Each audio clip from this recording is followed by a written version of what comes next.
अब हम आपको भारत के पूर्व प्रधानमंत्री जवाहरलाल नेहरू के सिगरेट वाले शौक के बारे में कुछ दिलचस्प कहानियां सुनाएंगे। आपको भी बड़ी दिलचस्प लगेंगी ये कहानियां, और उनकी कुछ कहानियां आज हम लेकर आए हैं। मैं आज आपको वो सारी बातें पढ़कर सुनाऊंगा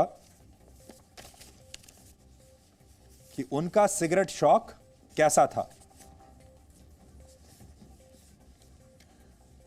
आपने इंटरनेट और अलग अलग किताबों में जवाहरलाल नेहरू की ऐसी अनगिनत तस्वीरें तो जरूर देखी होंगी जिनमें वो बहुत शान से खुलेआम सिगरेट पीते हुए दिख रहे हैं। उनमें से कुछ तस्वीरें आप इस समय अपनी स्क्रीन पर भी दिख रहे हैं। आपने अक्सर अखबारों में, अलग अलग मैगजीन्स में इनकी सिगरेट पीते हुए ऐसी तस्वीरें जरूर देखी होंगी, क्योंकि जवाहरलाल नेहरू को सिगरेट पीने का बड़ा शौक था, धूम्रपान का बड़ा शौक था। सार्वजनिक जीवन में हमारे राजनेता आज भी अपने इस तरह के शौक दुनिया को दिखाते नहीं हैं। आपको शायद ही कोई और नेता ऐसा याद हो जो आपको खुलेआम पब्लिक लाइफ में स्मोक करते हुए दिखाई दिया हो, या ड्रिंक करते हुए दिखाई दिया हो, या उसकी तस्वीर या वीडियो आपने कभी इस तरह से देखा हो। लेकिन इस बार मामले में नेहरू अलग थे, वो बड़े हिम्मत वाले थे, और नेहरू किसी से शर्माते नहीं थे। अगर वो सिगरेट पीते थे तो पीते थे, उन्होंने इस बात को कभी छुपाने की कोशिश नहीं की, क्योंकि हमारे देश के में अगर नेता ऐसा करते हैं तो लोग उनके बारे में तरह तरह की बातें करने लगते हैं। लेकिन नेहरू के साथ ऐसा नहीं था। आजकल उनकी सिगरेट से जुड़ा एक नया किस्सा हमें पता चला है, और हमने उसकी जांच की तो हमें उससे संबंधित कुछ दस्तावेज भी मिल गए।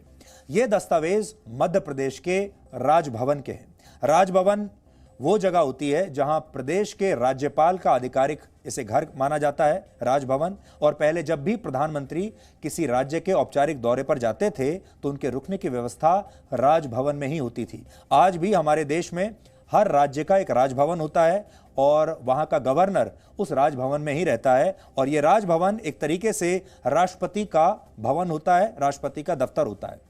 उसी राजभवन का यह दस्तावेज है जो मेरे हाथ में है, जिसे 1957 से 1965 तक मध्य प्रदेश के राज्यपाल रहे हरि विनायक पाटस्कर ने लिखा है।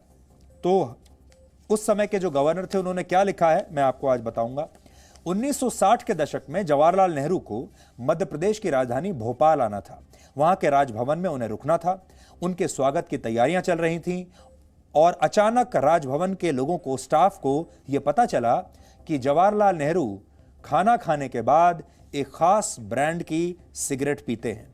और इस ब्रांड का, जो उनका मनपसंद ब्रांड था, उसका नाम है 555।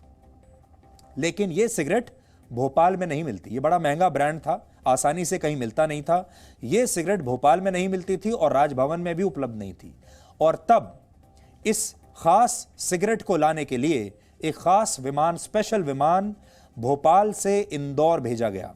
इंदौर हवाई अड्डे पर सिगरेट के पैकेट खरीदकर पहले से ही रखवा लिए गए थे।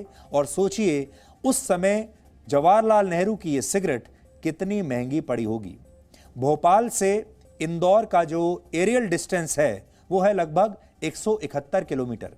और अगर आज कोई प्राइवेट प्लेन आज की स्थिति में भोपाल से इंदौर भेजा जाए तो उस छोटे विमान का किराया लगभग 7 लाख रुपए होगा। और अगर उससे थोड़ा सा बड़े साइज का, थोड़ा और बेहतर प्लेन भेजा जाए भोपाल से इंदौर तो उस प्लेन का किराया लगभग 14 लाख रुपए होगा। यानी आप कैसा भी प्लेन भेजिए, छोटा भेजिए या थोड़ा और उससे बेहतर भेजिए, आपका जो किराया होगा प्लेन का, प्राइवेट प्लेन की बात कर रहे हैं हम, वो होगा 7 से 14 लाख रुपए के आसपास कहीं भी। यानी इस सिगरेट की कीमत उस समय लगभग 7 से 14 लाख रुपए के बीच रही होगी।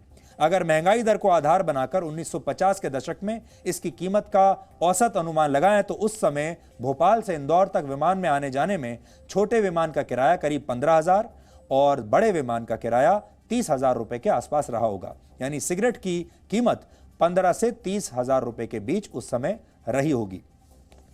और अगर आज के हिसाब से देखें तो भी यह सिगरेट की जो कीमत है, एक सिगरेट की कीमत लगभग 50,000 रुपए पड़ी होगी। अब हम आपको नेहरू के सिगरेट शौक से जुड़ा एक और किस्सा सुनाते हैं। 16 सालों तक जवाहरलाल नेहरू के व्यक्तिगत सलाहकार रहे आर के गोयल ने लिखा है कि नेहरू जी को डॉक्टरों ने सिगरेट पीने से मना कर दिया था, पर वो माने नहीं और सिगरेट को 2 हिस्सों में तोड़कर पीने लगे। नेहरू बहुत ज्यादा सिगरेट पिया करते थे और एक बार एक हवाई यात्रा के दौरान वो विमान के अंदर ही सिगरेट जलाने लगे, लेकिन विमान के कैप्टन ने यानी पायलट ने उन्हें ऐसा करने से मना किया और तब उन्होंने अपनी सिगरेट बुझाई थी। आज जो मैं आपको दस्तावेज दिखाना चाहता हूं वो दस्तावेज इस समय मेरे हाथ में है, यहां आप देख सकते हैं। और ये देखिए, कैमरे पर मैं आपको ले जाकर कोशिश करता हूं। ये राजभवन यहां पर लिखा हुआ है, देखिए आप, राजभवन मध्य प्रदेश, और उनका बाकायदा ये जो वेबसाइट है इस पर ये पूरी जानकारी यहां पर लिखी हुई है और पढ़कर मैं आपको सुना देता हूं क्या जानकारी है। इसमें लिखा है, राजभवन का औपचारिक वेबसाइट है ये। On a visit of Jawaharlal Nehru to Bhopal, the Raj Bhavan staff realized that the favorite cigarette brand of Nehruji, 555, was not available in the Raj Bhavan. Nehruji used to have a cigarette after his meals. The staff immediately sent a plane to Indore for airlifting Nehruji's favorite pack, which was kept ready at the Indore airport. तो राजभवन को इतनी चिंता हुई कि नेहरू जी का जो favourite brand है 555, वो सिगरेट तो लानी ही पड़ेगी, और उन्होंने तुरंत एक विमान को भोपाल से इंदौर भेजा और इंदौर पर वो सिगरेट तैयार रखी थी एयरपोर्ट पर, और फिर उस सिगरेट को एयरलिफ्ट किया गया और फिर वापस यहाँ पर लाया गया। अब आप अंदाज़ा लगा सकते हैं उस ज़माने में सरकारें कैसे चला करती थीं और बड़े बड़े जो नेता थे उनके शौक कैसे पूरे हुआ करते थे और उन पर कितना पैसा खर्च हुआ करता होगा। सिगरेट का एक पैकेट आज के हिसाब से 7 से 14 लाख रुपए के बीच में उस समय आज के हिसाब से पड़ा होगा, अगर आज की कीमत देखी जाए तो।